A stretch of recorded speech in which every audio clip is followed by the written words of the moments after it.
Bonjour à tous, on se retrouve aujourd'hui pour la découverte de l'oracle de Noé de Noémie Ourliac, illustré par Camille Martin aux éditions Exergue.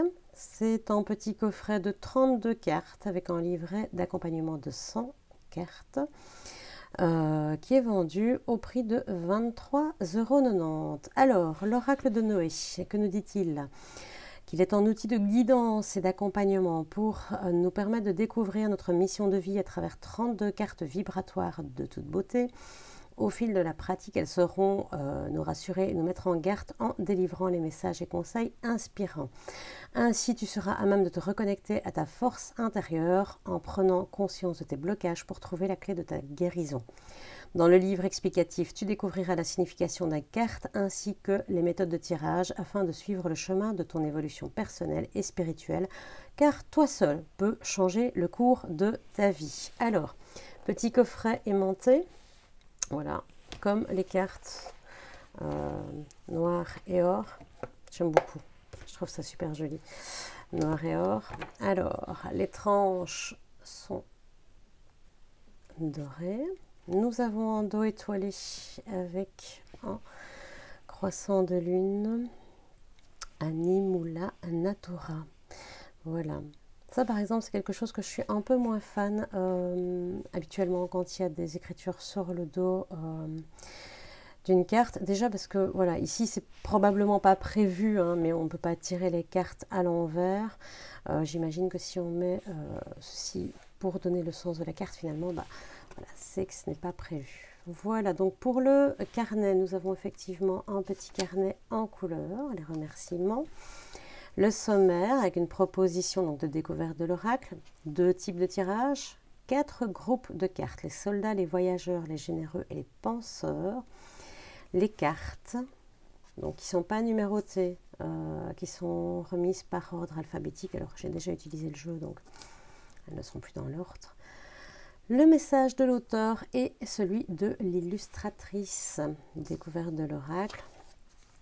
Donc 2 méthodes de tirage. Et on nous explique déjà ici les 4 groupes de cartes. Alors, on va essayer de les trouver. Et ben voilà, il y en a déjà 3 ici. Donc les groupes de cartes, ils sont représentés ici. Nous avons les penseurs. Là, nous avons les soldats, ici les généreux et les voyageurs sont représentés par, voilà, par une boussole qui est ici. Voilà. Donc c'est ainsi qu'on se repère sur les cartes pour savoir dans quel groupe on se trouve. Donc chaque groupe a évidemment une particularité. Donc les soldats sont des personnes battantes et courageuses, entre autres. On lui donne des petits conseils en cas de fatigue. Alors, on y ajoute les minéraux, l'œil de tigre, la labradorite, le cristal de roche. Pour les voyageurs, pareil, donc une petite description, le petit conseil et les minéraux. Ici, l'agate, l'améthyste et le lapis lazuli. Pareil, les généreux. Minéraux, pierre de lune, quartz, rose, aventurine. Et pour les penseurs, qui pensent beaucoup et qui analysent tout, on propose l'agate, la cornaline et la fluorite. On passe directement aux 32 cartes. Ici, on explique que le choix n'a pas été fait au hasard, puisque le 32 rappelle l'humanité sur Terre. Il est le signe que les bonnes énergies sont en ta faveur et que ta vibration est forte. Tes anges gardiens t'aideront tout au long de ce tirage en t'orientant vers la bonne direction. Le nombre angélique 32 est un symbole fort puisqu'il représente ta positivité et ta foi. Tu l'auras compris, ces 32 cartes présentées par ordre alphabétique sont en vrai plus pour la compréhension et le rôle de ta mission d'âme dans cette vie. Alors bien évidemment, on peut remettre ça à chacun à sa pratique. Voilà, le nombre 32, le nombre angélique, ça ne résonne pas avec tout le monde. Certains l'appellent la source, certains l'appellent le divin, certains l'appellent l'univers, peu importe finalement. Quoi qu'il en soit, ces cartes vont quand même nous guider, que l'on appelle guide ou ange gardien, peu importe finalement, ou ancêtre encore, peu importe. Ces cartes seront là pour nous apporter en tout cas une très belle réflexion. Alors, la carte ici, celle de la connaissance. Alors moi j'aime beaucoup déjà le fond comme ça, jaune, jaune marbrant, avec des, voilà, des illustrations en noir, en blanc, très simple. Alors voilà, il n'y a pas de chiffres. Alors moi personnellement j'aime bien avoir un chiffre sur la carte. Je trouve que c'est plus simple pour retrouver dans le livre. Et ensuite on retrouve donc bien le petit symbole pour ici la famille des penseurs. Voilà, relation toxique, famille des guerriers. L'équilibre pour la famille des généreux. Le matériel. L'aide. Le combat. La liberté, donc avec la famille des voyageurs, qu'on retrouve toujours au-dessus. La guérison. Alors j'aime beaucoup vraiment ces illustrations, voilà, sur ce fond en 2 couleurs. Enfin, je trouve que c'est simple, c'est efficace. Voilà l'abondance, quoi. Le blé, ben, le symbole est là. Ça parle à tout le monde. Je veux dire, c'est quelque chose d'universel, de compréhensible. Voilà, il n'y a pas besoin de chercher midi à 14 h pour comprendre. D'ailleurs, bah, si on va chercher l'abondance ici dans le petit carnet, eh bien, que va nous dire l'abondance? Voilà, si cette carte t'a choisi, c'est que tu es ou que tu vas te sentir dans un cocon de bien-être et de prospérité. Cette carte te rappelle ô combien que tu as vécu des moments difficiles, mais qu'il s'offre à toi une réelle stabilité et une qualité de vie.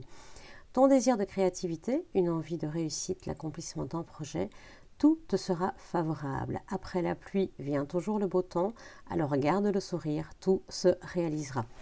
Voilà. Bon, ben clairement, l'abondance est là dans tous les domaines à ce moment-là. C'est clair, c'est net, c'est précis. Je veux dire, quand on fait un tirage, on ne cherche pas à 2 heures pour comprendre la carte. Hein. Le mot et le dessin se suffisent amplement. Donc ici, on a renouveau, mémoire karmique, avec cette représentation de l'infini, le passage, le passé, le sablier, la constellation, la lune, l'apaisement, le partage, la richesse, un messager, ben, c'est pareil, c'est juste magnifique, quoi. Enfin, moi, personnellement, je trouve ça juste magnifique. Le nettoyage avec l'eau purificatrice, le déverrouillage avec la clé, ben, une fois de plus, c'est voilà, c'est efficace. Le changement, phase lunaire, les énergies avec les cristaux, l'espoir, la clarté, avec cette lanterne et cette lune pour éclairer le chemin, l'univers, l'ancrage, la représentation d'Yggdrasil, la communication, la sécurité, la protection avec le scarabée et une pyramide en fond, l'enfant intérieur, c'est très joli aussi, enfin, j'aime beaucoup, et la découverte. Voilà pour ce jeu de l'oracle de Noé. Alors je vous propose qu'on prenne une petite carte pour voir quelles sont les énergies qui vont vous accompagner dans la journée, dans celle-ci, dans celle où vous regardez la vidéo, hein, finalement, puisque voilà, c'est un peu intemporel. Voilà, celle-ci a glissé. Eh bien, c'est la dernière qu'on a justement découverte, la découverte. Voilà, voilà. Alors, on va aller chercher le petit livre pour savoir ce que nous dit la découverte. Si cette carte t'a choisi, c'est que tu as une âme de voyageur. Donc, on retrouve effectivement ici, ton esprit et ton corps se sentent en osmose dès lors que tu touches des terres inconnues. Tu aimes rêver et tu te projettes ailleurs, pardon. Que ça soit sur une île, en mer ou bien au fin fond d'un chalet dans le Grand Nord, cela te ramène à un bien-être intérieur non négligeable. Ce bien-être, nourris-le dès que possible, sans te préoccuper du qu'en dira-t-on. Tu es une personne solitaire dont le besoin est de partir à la découverte du monde, alors fonce. Robinson. Tant qu'on y est, on va peut-être découvrir en vitesse à quoi nous ramène finalement cette notion de voyageur. Donc, dans ce groupe, si tu as été choisi, c'est que tu es une personne rêveuse, aimant découvrir le monde et ses mystères. On peut dire de toi que tu es en solitaire ou introverti, tu es une vieille âme qui a voyagé à travers le temps. Certaines choses ne t'atteignent pas, non pas que tu es en cœur de glace, mais tes priorités sont ailleurs. Alors que certains sont en pleine crise existentielle, toi, tu t'émerveilles devant la nature et tout être vivant. Cela te permet de rester éveillé dans ce monde et te nourrir de bonnes énergies. Tu es très attentif aux signes et aux messages de l'univers. On te demande tout de même de ne pas rester effacé et de t'affirmer dans la vie de tous les jours. Donc le conseil que l'on donne aux voyageurs, c'est d'écrire sur un carnet ce qu'on n'arrive pas à exprimer au grand jour. Tes émotions te remercieront. Et donc pour rappel, les minéraux étant l'agate, l'améthyste et le lapis lazuli. Voilà, j'espère que cette découverte de l'oracle de Noé vous aura plu. Je vous propose de se retrouver plus tard pour d'autres découvertes. N'hésitez pas à vous abonner à la chaîne, à liker et à appuyer sur la petite cloche pour recevoir les notifications quand les nouvelles vidéos sortiront. On se dit à très bientôt. Au revoir.